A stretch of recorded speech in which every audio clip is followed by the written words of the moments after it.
Bien, buenas tardes, hermanos. Quiero invitarles a abrir su Biblia allí en el Evangelio de Lucas.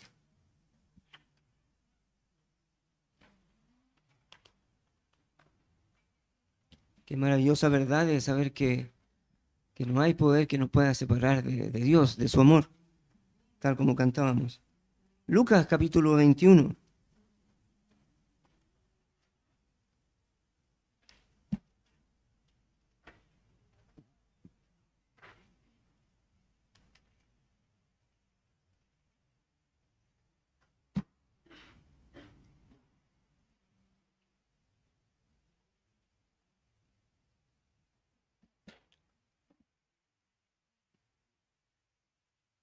Vamos a leer de los versículos 1 al 4.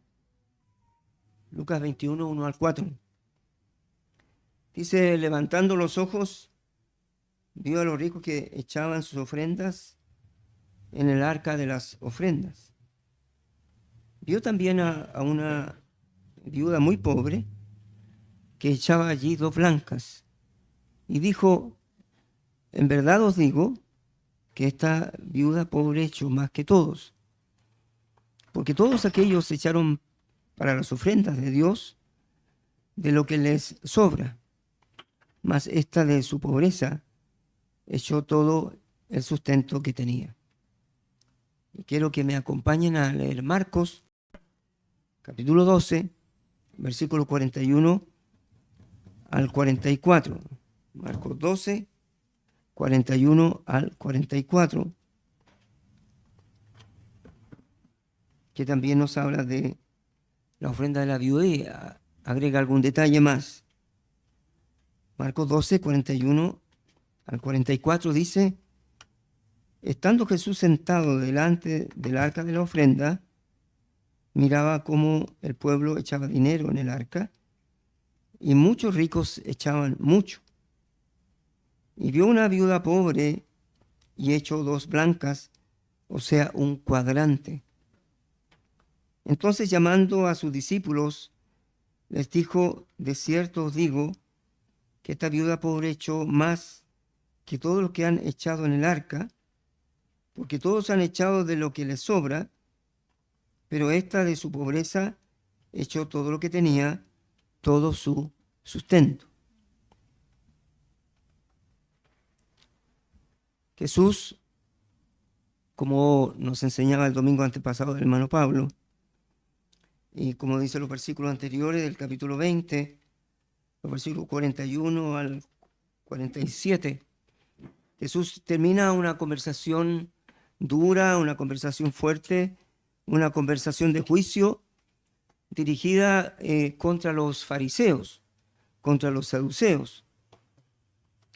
Y en la sección siguiente a este pasaje que vamos a ver hoy, que está de los versículos 5 en adelante, Jesús revela el juicio que se va a derramar sobre el pueblo de Israel, sobre la nación de Israel.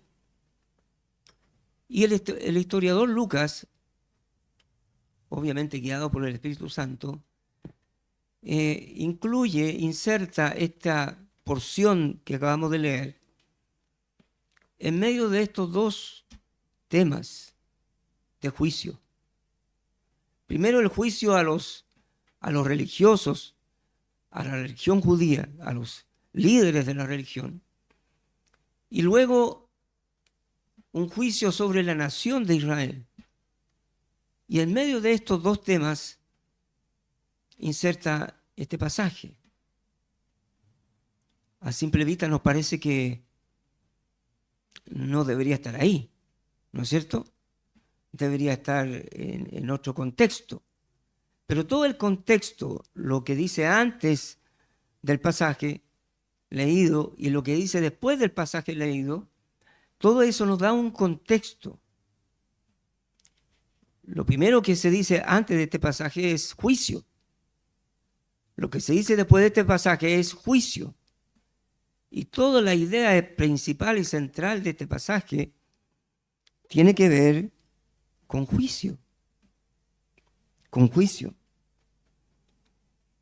Generalmente se interpreta este pasaje que acabamos de leer como una lección acerca de dar, como una lección acerca de ofrendar. Y toma como ejemplo los ricos y toma como ejemplo especialmente a la viuda. Y algunos interpretan este pasaje de varias maneras. ¿Qué es lo que está enseñando el pasaje? Uno, por ejemplo, leía ahí, decía, la verdadera medida de lo que uno da no es lo que se da, sino con lo que se queda o con lo que retiene. Segundo, lo importante es la abnegación al dar, el sacrificio al dar. Tercero, que lo importante es la actitud que debe tenerse al dar. Cuarto, que el dar debe ser de manera desinteresada, humilde y con devoción a Dios, adorando a Dios cuando se da. Y quinto, que la ofrenda verdadera es dar todo, es dar todo. Entonces, nos preguntamos, al ver todo el contexto de lo que hemos leído, ¿qué es lo que nos quiere decir este pasaje? ¿Qué es lo que nos quiere enseñar el Espíritu Santo a nosotros, a la iglesia, con este pasaje? ¿Será que nos quiere enseñar de cómo realmente debemos ofrendar? ¿O sencillamente nos quiere enseñar algo distinto de lo que a simple lectura leemos? Aunque, como muchas veces lo he dicho, la interpretación es una sola. La aplicación pueden ser muchas, pueden ser variadas. ¿Cierto? Podemos aplicar los pasajes de la Biblia de muchas formas, de muchas maneras. Aplicar a la vida cristiana, a la vida diaria, la podemos aplicar como un consejo a seguir, como un principio a seguir. Pero la interpretación no son variadas, la interpretación es una sola. Sobre un pasaje no hay dos interpretaciones, solo hay una interpretación. Aplicaciones, como vuelvo a insistir, pueden ser muchas. Pero lo que está diciendo el pasaje tiene una sola interpretación.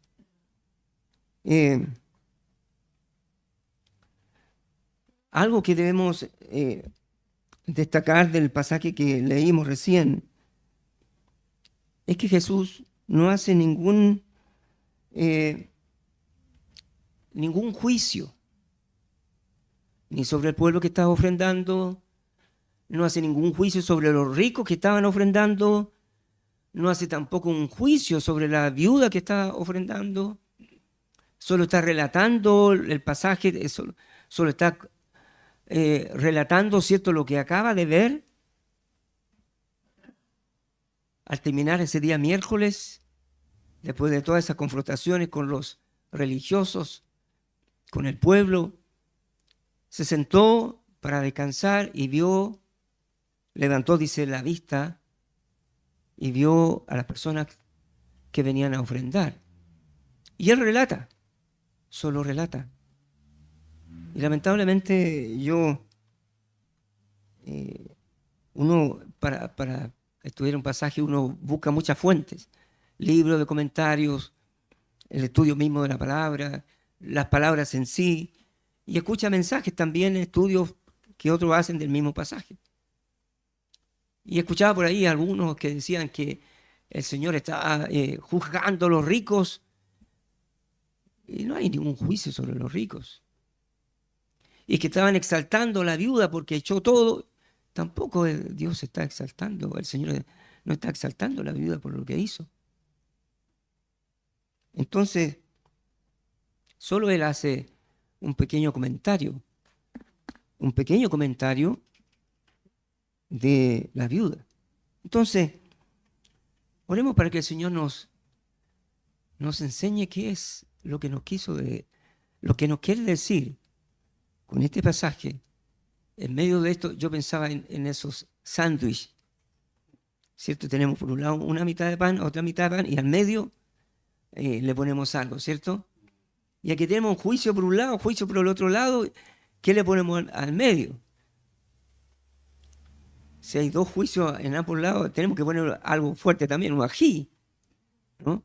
Algo picante, para que, ¿cierto?, haya una cohesión en todo.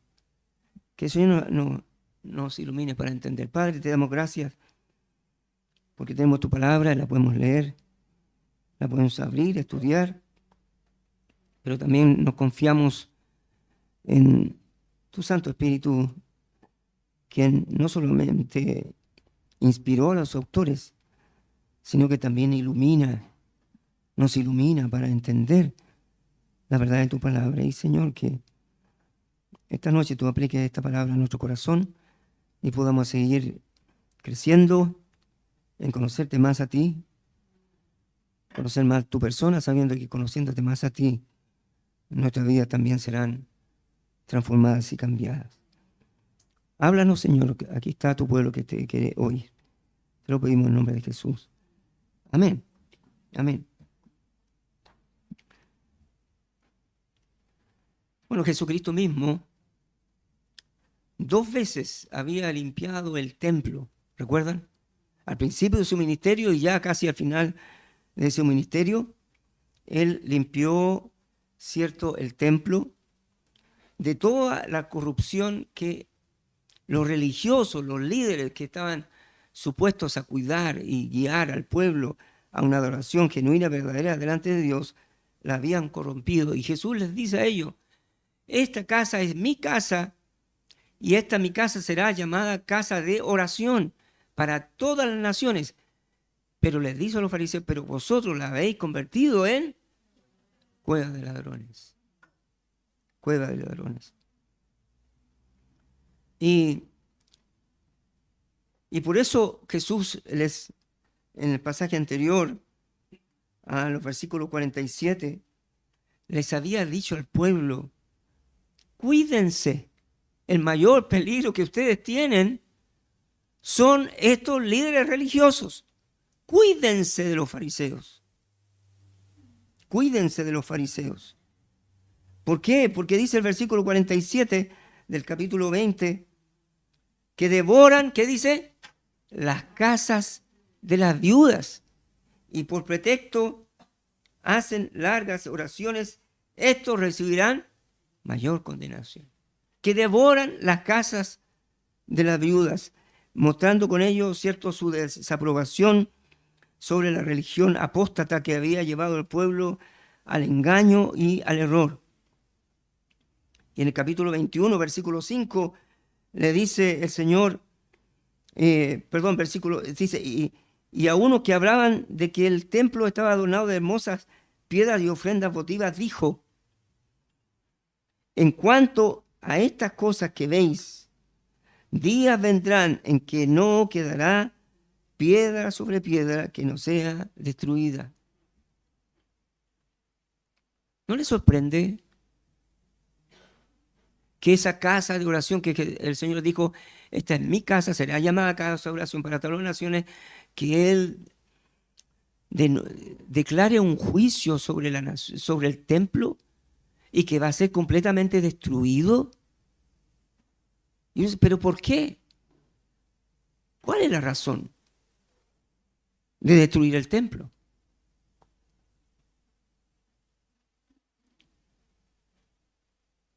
Con eso Jesús lo que estaba haciendo era mostrando su desaprobación, ¿cierto?, completa sobre todo el sistema religioso que habían impuesto sobre el pueblo y especialmente aprovechándose de los más pobres, los más necesitados, de las viudas. Ellos mismos, los religiosos, habían quebrantado la ley de Dios, habían quebrantado los mandamientos de Dios, habían dejado a un lado la palabra de Dios.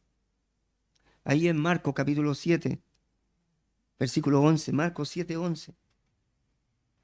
Es necesario hacer todo este esta introducción para ir al pasaje. Marcos 7, versículo 11.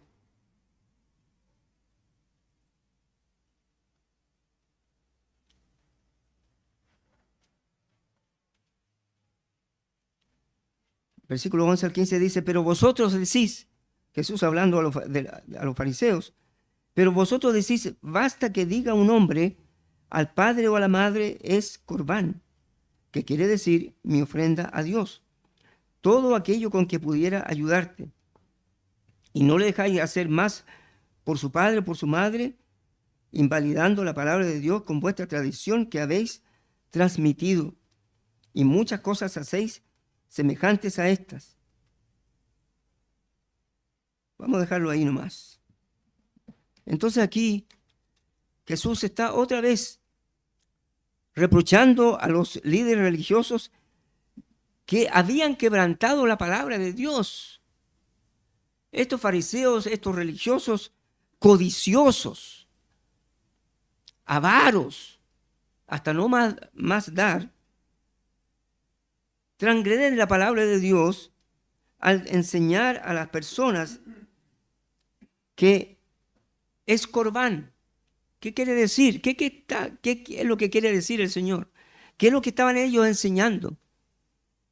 Lo que ellos quieren decir es que todos los recursos que yo tengo pertenecen a Dios, son de Dios y no están disponibles para ayudar a mis padres. Eso es corbán. Todo lo que tengo es de Dios, todo le pertenece a Dios.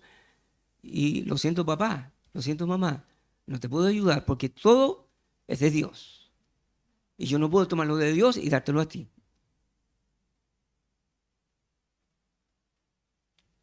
Esa es la religión que ellos habían inventado. Una religión falsa que se aprovecha de los más desvalidos, de los más necesitados. Y allí en Mateo capítulo 23, aquí encontramos, leíamos en Lucas 21, versículo 45 al 47, estos dos versículos, pero en el capítulo 23 está la exhortación y la reprensión y el reproche completo que el Señor Jesucristo hace a los fariseos y a los saduceos, allí en Mateo 23. No lo vamos a leer todo el pasaje.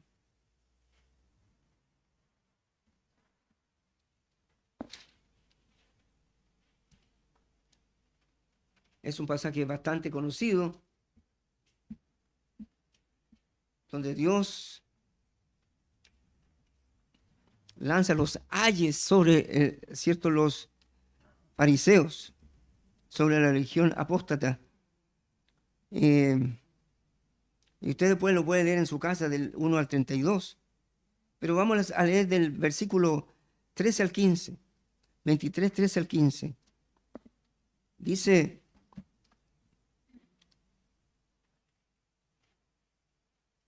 Mas hay de vosotros, escribas y fariseos hipócritas, porque cerráis el reino de los cielos delante de los hombres, pues ni entráis vosotros, ni dejáis entrar a los que están entrando. Ni ellos son salvos. E impiden a otros que quieren ser salvos que puedan ser salvos. Ay de vosotros, escribas y fariseos hipócritas, porque devoráis las casas de las viudas,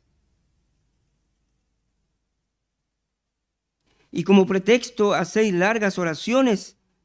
Por esto recibiréis mayor condenación.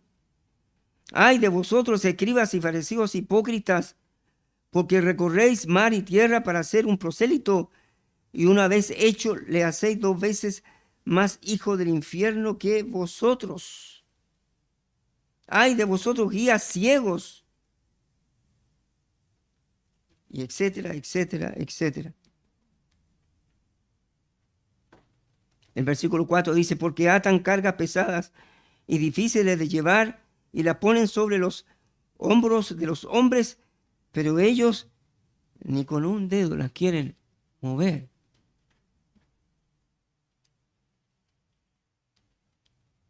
Ellos habían engañado completamente a la nación. Habían engañado completamente al pueblo, transgrediendo la palabra de Dios y enseñando tradiciones, mandamientos humanos de los ancianos.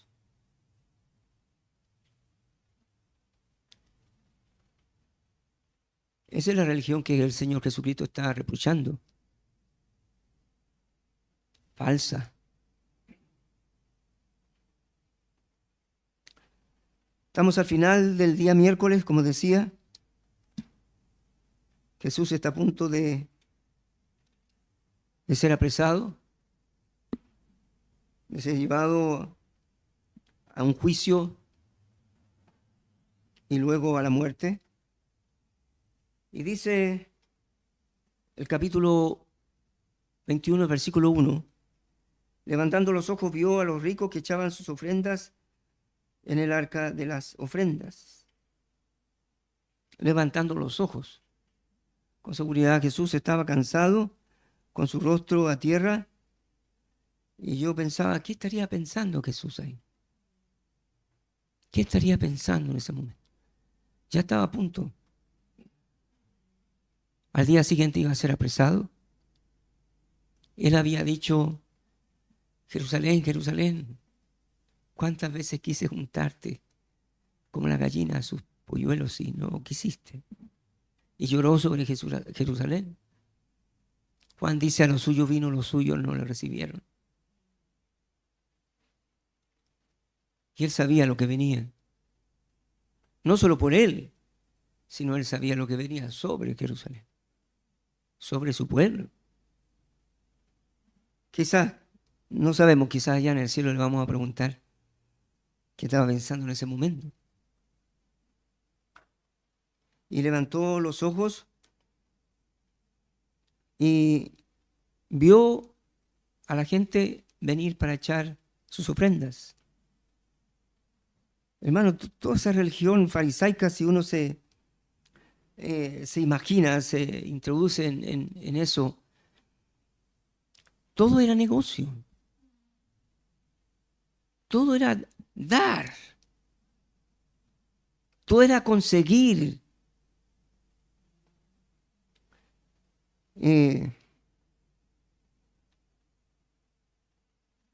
Habían, según la historia, estaban en el patio de las mujeres, donde podían ir todos, hombres y mujeres, y era el patio más concurrido.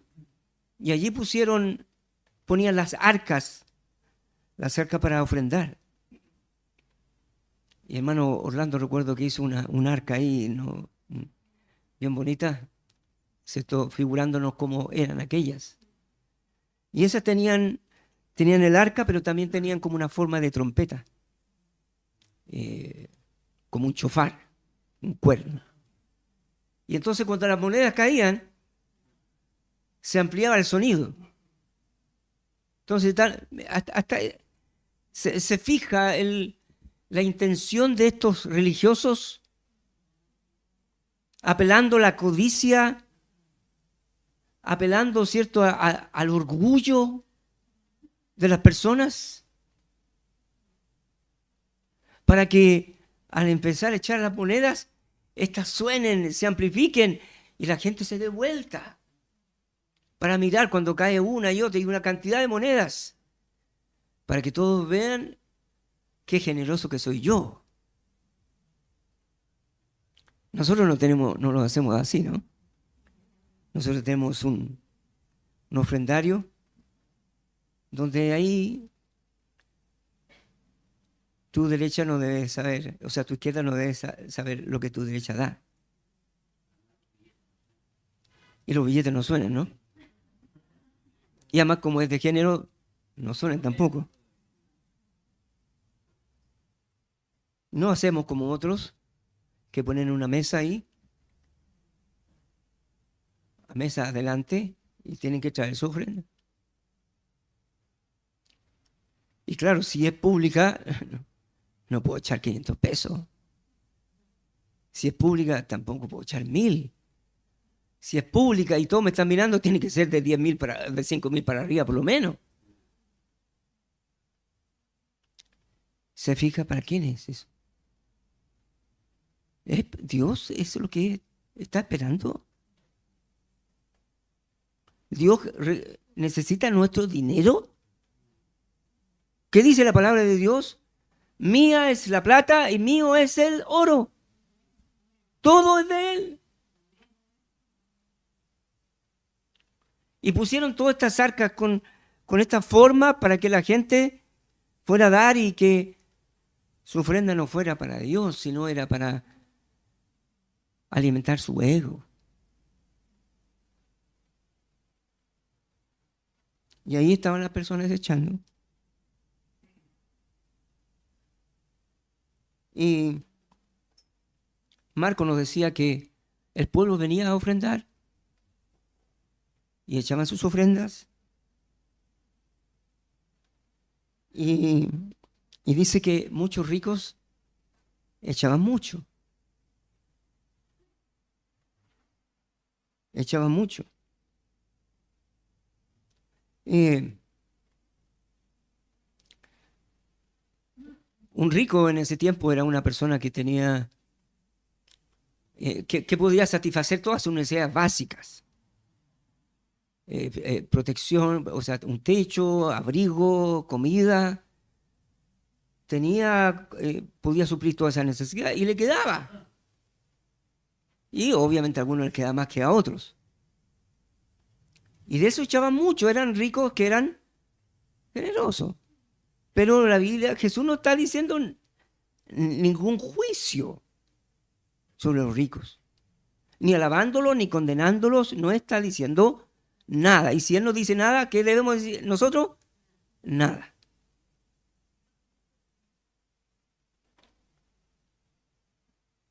Ahora, hace tiempo atrás, yo recuerdo que estudiamos el libro de Santiago,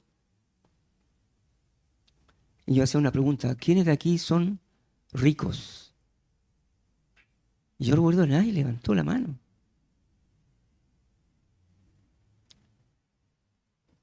Porque nosotros no tenemos una comparación muy distinta con lo que es una persona rica. Pero ¿sabe usted? Es rico. No es rico espiritual. No estoy hablando de esa riqueza espiritual, sino material. Usted es rico. Usted tiene techo. Usted tiene abrigo. Usted come 3 veces al día. Otros se vayan comiendo todo el día. Tiene para dar sus gustos. Cuando alguien dice, uy, no tengo que ponerme, no es que no tiene que una blusa, una chaleca que ponerse, es que no tiene algo que le combine con lo que tiene. Y algunos tienen ropa acumulada y que está ahí y la polilla se la van a comer. Sabe mejor, si todavía está buena y usted no se la pone, sáquela y regálela a alguien que la necesita.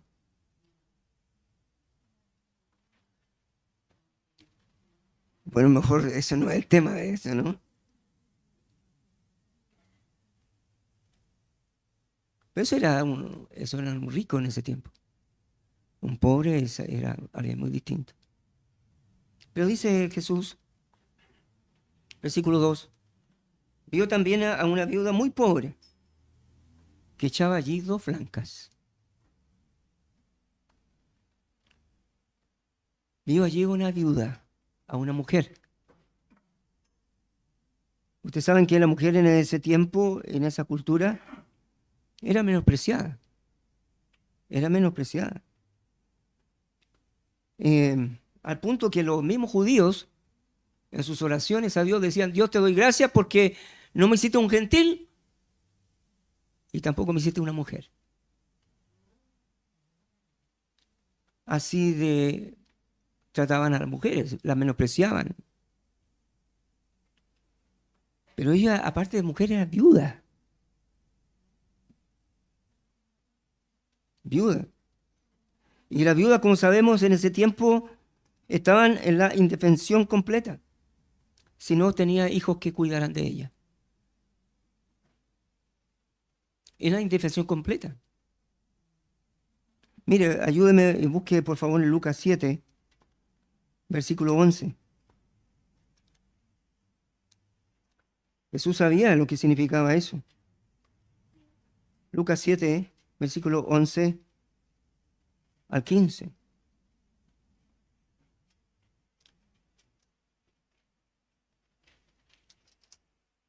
Dice, aconteció después que él iba a la ciudad que se llama Naín, e iban con él muchos de sus discípulos y una gran multitud.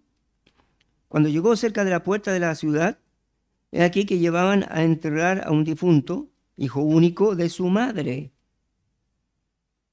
la cual era viuda. Y había con ella mucha gente de la ciudad. Y cuando el Señor la vio, se compadeció de ella y le dijo, no llores. Estudiamos este pasaje. Solo Jesús es el que puede decir no llores a una persona que ha perdido a su hijo. Y acercándose, tocó el féretro, y los que lo llevaban se detuvieron y dijo, joven, a ti te digo, levántate. Entonces se incorporó el que había muerto y comenzó a hablar y lo dio a su madre. Y todos tuvieron miedo y glorificaron a Dios, diciendo, un gran profeta se ha levantado entre nosotros y Dios ha visitado a su pueblo. ¿Qué hizo Jesús? Ese milagro tiene dos razones. Una para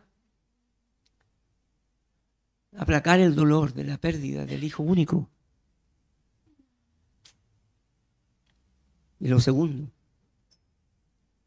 es para que él sustentara a su mamá.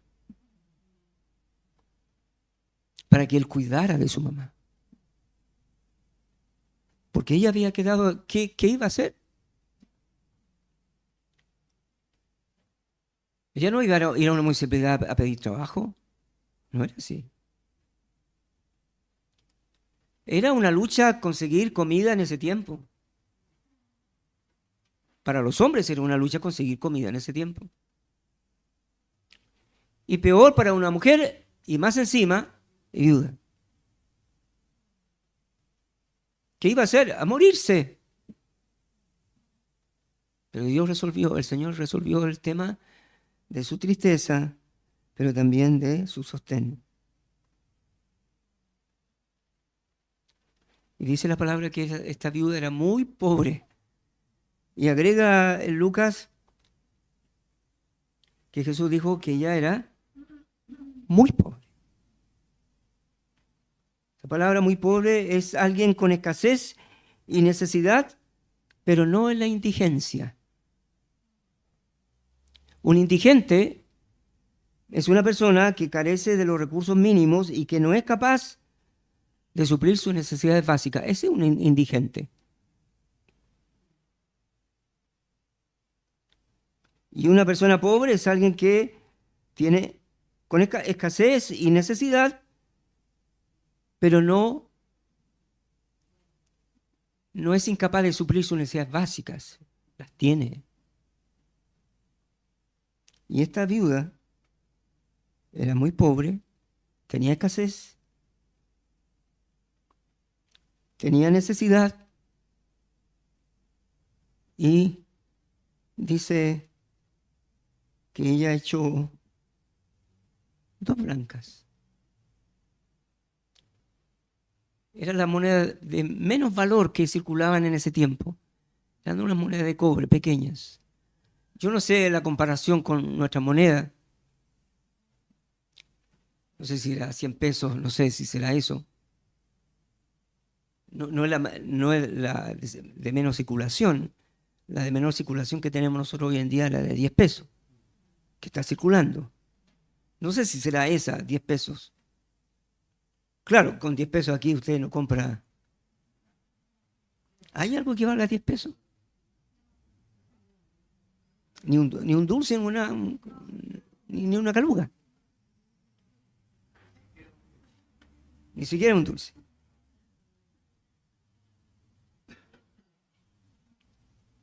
Y,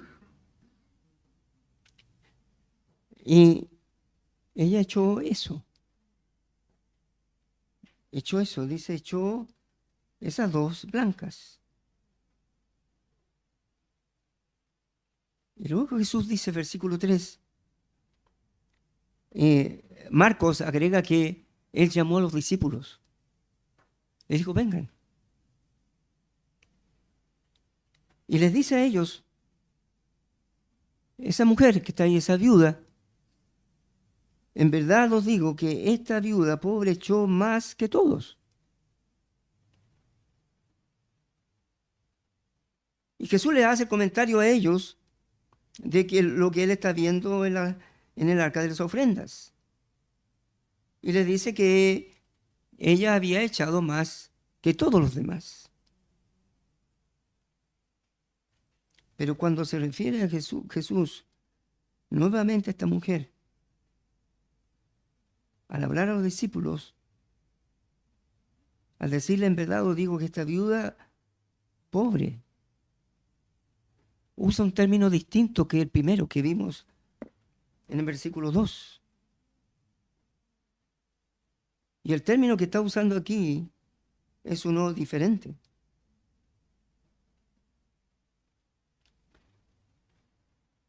Que describe a quienes no tienen nada y están reducidos a mendigar.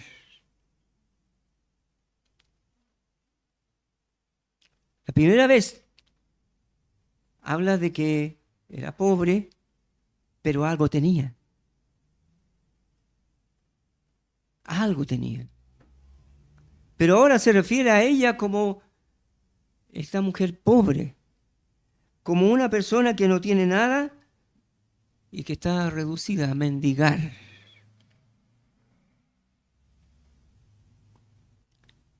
Dios nos está enseñando de cómo debemos ofrendar con este pasaje.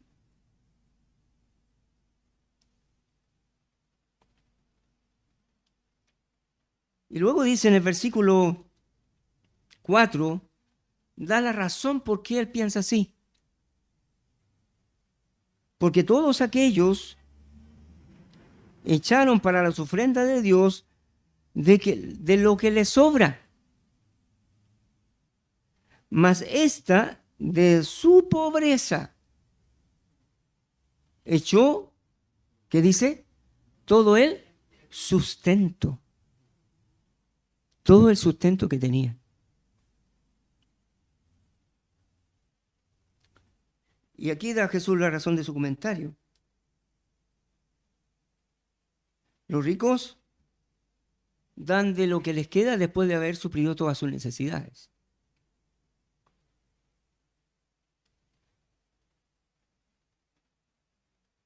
Pero ella dice, echó todo su sustento.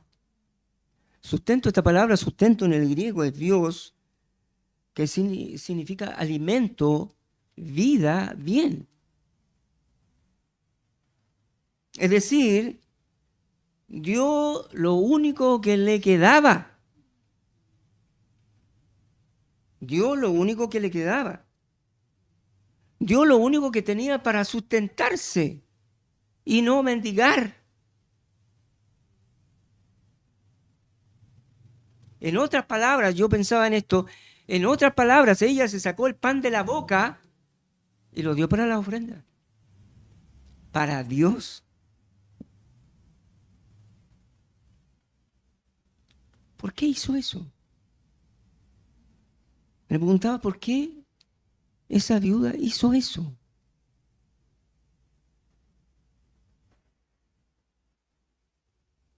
¿Qué idea tenía de Dios?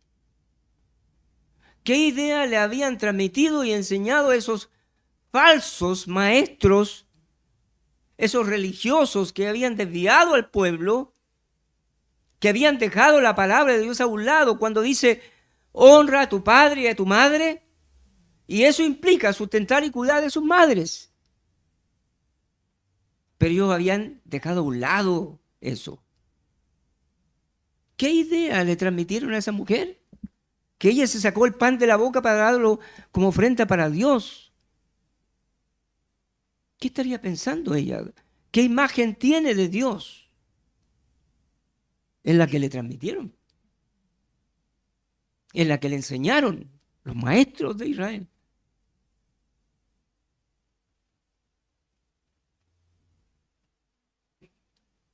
Y el pasaje termina así. Jesús no hace una conclusión o un juicio contra los ricos o contra el pueblo. No hay una crítica hacia ellos, tampoco hay un elogio hacia ellos. Ninguna de estas cosas. Solo observa y comenta. O relata. Más que comenta, relata lo que vio. Tampoco a la viuda. No hay una declaración hacia lo que ella hizo. No hay una promesa para ella, decir, tú diste todo, ahí Dios te va a multiplicar por 1000. No dice eso. Tampoco hay una crítica hacia ella. ¿Por qué hizo lo que hizo? Tampoco hay una crítica. No hay nada.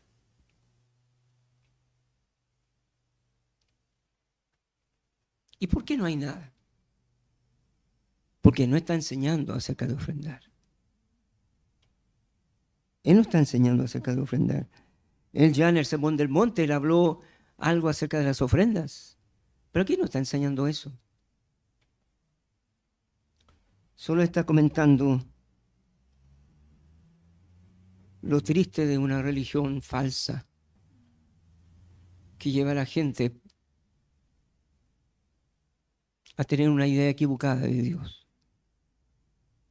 Y hermano, eso lo vemos hoy de la misma manera. La religión farisaica no ha terminado. Sigue en pie.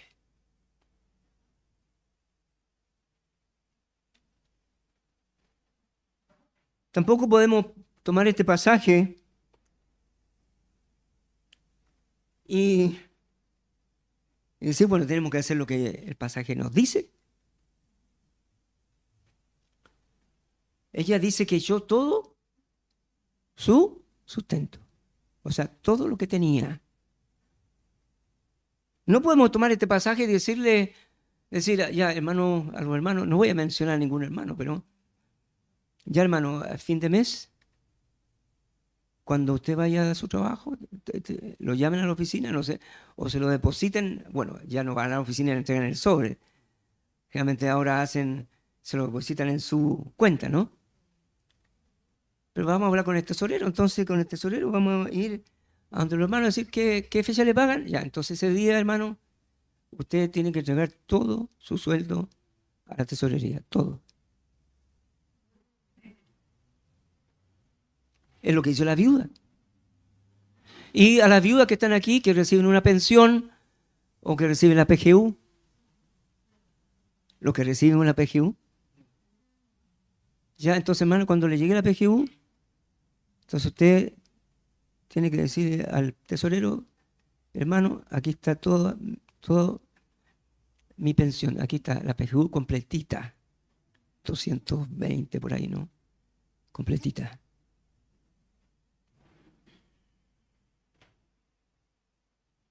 ¿Podemos tomar? ¿Jesús está enseñando eso? No. No.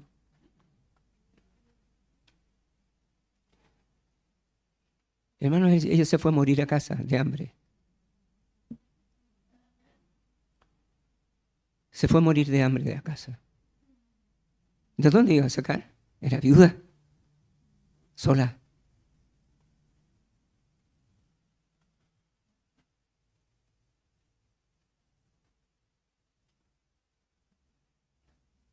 ¿Sabe lo que está haciendo él? Está observando la falsa religión que ha llevado a personas como ella y a todos los que están ofrendando. ¿Por qué lo hacían?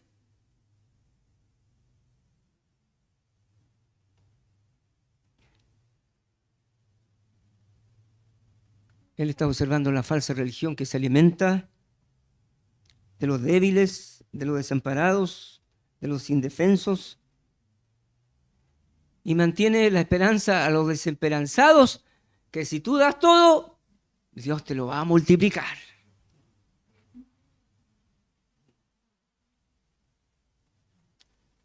Y quizás ella dio todo pensando que Dios se lo iba a multiplicar por 1000. Devoran las casas de las viudas.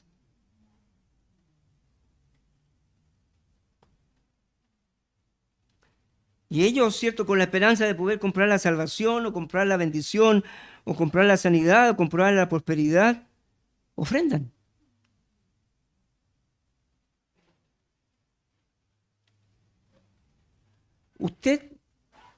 ¿Usted elogiaría a esa mujer, a esa viuda que echó todo lo que tenía, todo su sustento? ¿Lo haría? Te felicito, qué espiritual eres. ¿Lo haría usted? Yo no lo haría. Si supiera que una viuda aquí está echando todo lo que tiene y que no le queda nada, ni siquiera para comprarse un pan, yo le diría, hermana, no lo haga.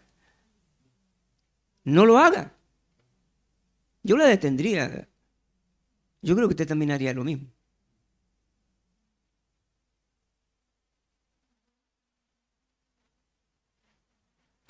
Pero lamentablemente ella fue enseñada así. Ella fue enseñada así. Fue parte de un sistema que la destruyó. Ella está atrapada en ese sistema. Y hermano, lo vemos hoy. Está atrapada en ese sistema que pone a Dios como un Dios que uno puede, no sé qué palabra ocupar, que no sea tan fea, ¿no?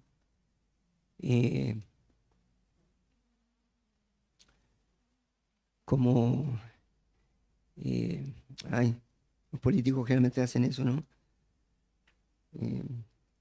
Como darle una coima a Dios. Entonces, como que Dios está esperando que yo le dé algo para que Él me dé. Y esa es la idea que le están transmitiendo. Y esa es la idea que se transmite hoy. Yo, hace muchos años le contaba recién a un hermano que yo a veces escuchaba programas en la radio, programas cristianos, y la mayor parte del programa es para pedir dinero. Yo recordaba, me quedó marcado, de uno que pedía dinero para la radio y un montón de cosas, y decía, Dios te ha puesto a ti, que tú me estás escuchando, te ha puesto en el corazón ese dinero que tienes en el banco, que lo tienes para la casa. Dios te ha puesto para que tú lo traigas, te lo ha puesto en el corazón, da el paso y tráelo. ¿Sabes lo triste, hermano? Es que ese tipo de personas está en ese sistema. Y creen que así será. Y creen que así va a ser. Y si no lo hacen, se van a sentir tan culpables y van a decir, voy a ser pobre toda mi vida. Y van y sacan el dinero y lo dan. He escuchado de un hombre que vendió su auto, hermano, vendió su auto y trajo el dinero para la iglesia.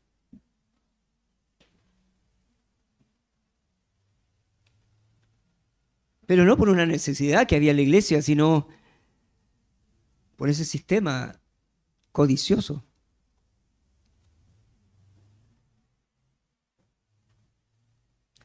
Ella dio sus últimas monedas a la cueva de ladrones. Y hermano, eso es lo que ha seguido sucediendo a través de los años. ¿Sabe? El mismo apóstol Pedro y el apóstol Pablo dijeron.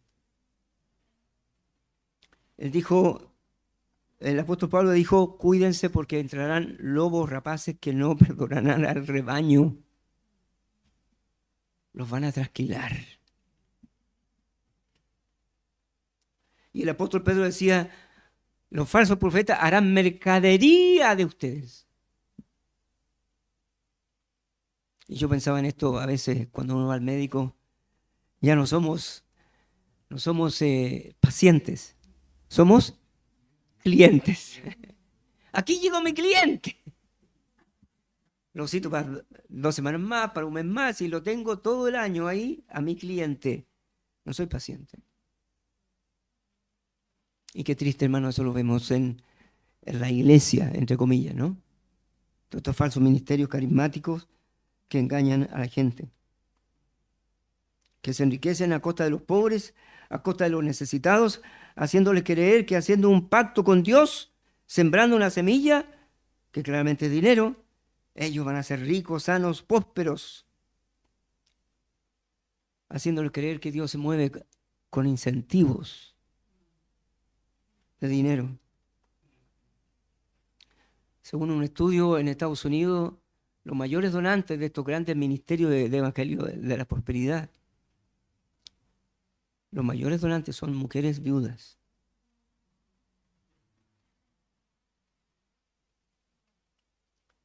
Que les prometen estos predicadores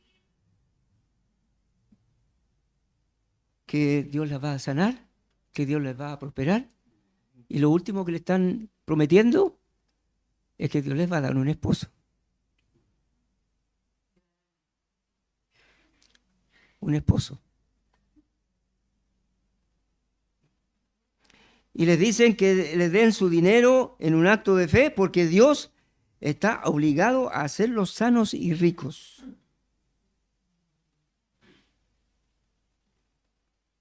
Y hermanos, vemos el desfile de los mercaderes del Evangelio hoy en día. Hermanos, son millonarios. Hay uno que tiene de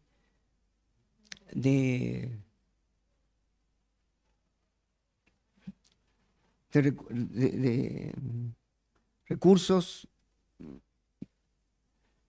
a su haber tiene 780 millones de dólares. 780 millones de dólares. Vive en una mansión de casi 3 millones de dólares. Tiene jet, tiene autos privados, último modelo.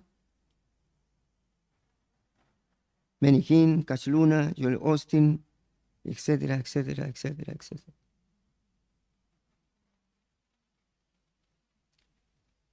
¿A costa de quién? De los incautos, a costa de los pobres, de las viudas.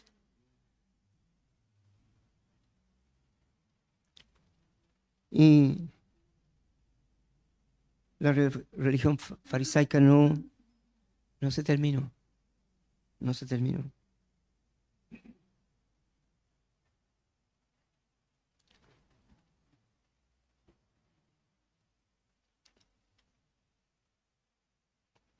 Y hermano, Jesús dijo, no quedará piedra sobre piedra,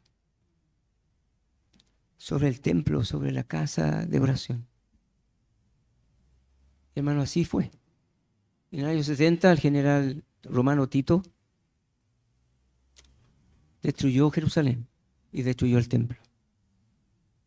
Y lo único que queda del templo hoy, ¿qué es?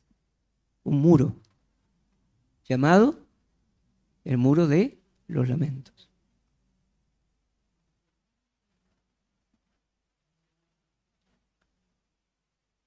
Hermanos, Dios no hace las cosas a cambio de. Dios no hace las cosas a cambio de lo que usted le pueda dar. Él lo hace todo solo por su gracia. Nada más.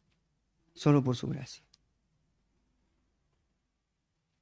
No ofrende para ganar el favor de Dios, porque no es así. No es así. Ofrende para adorar a Dios, para honrar a Dios. Hermanos, vemos lo nefasto de una religión sin Dios y sin su palabra.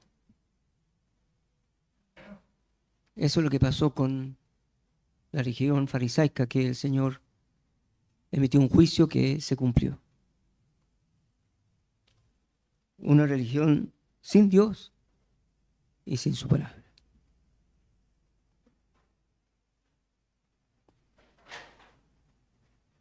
Mi hermano, qué triste ver a tantas personas como la situación de esta viuda, que pensaba que haciendo eso quizás iba a tener lo que necesitaba. Que Dios nos ayude a tener misericordia de tantas personas, hermanas, que están insertadas en religiones que están sin Dios y sin su palabra. Y que son mercadería nada más. Mercadería. Que son ovejas que están siendo trasquiladas por esos lobos rapaces que se visten de oveja. Que si conocemos a alguien así, que Dios nos ayude y que nos use para abrir los ojos y que ellos puedan salir de lugares así. Y hermano, este mundo está así. Oremos al Señor. Padre, te damos gracias por tu palabra esta noche, esta tarde.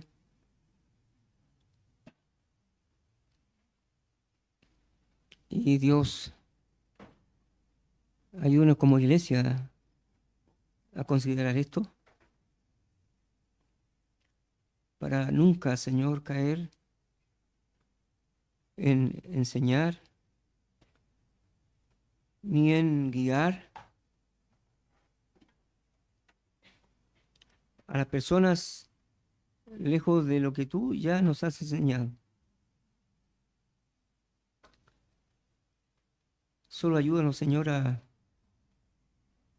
tener siempre tu palabra en alta como nuestra autoridad, como la que guía nuestra práctica. Y gracias, Padre, por tu palabra, Señor, que nos muestra hasta dónde puede llegar una iglesia cuando abandona tu palabra, cuando abandona tus mandamientos, cuando abandona tus preceptos. Señor, líbranos de eso. Gracias, Señor, por tu palabra, en nombre de Jesús. Amén. Amén.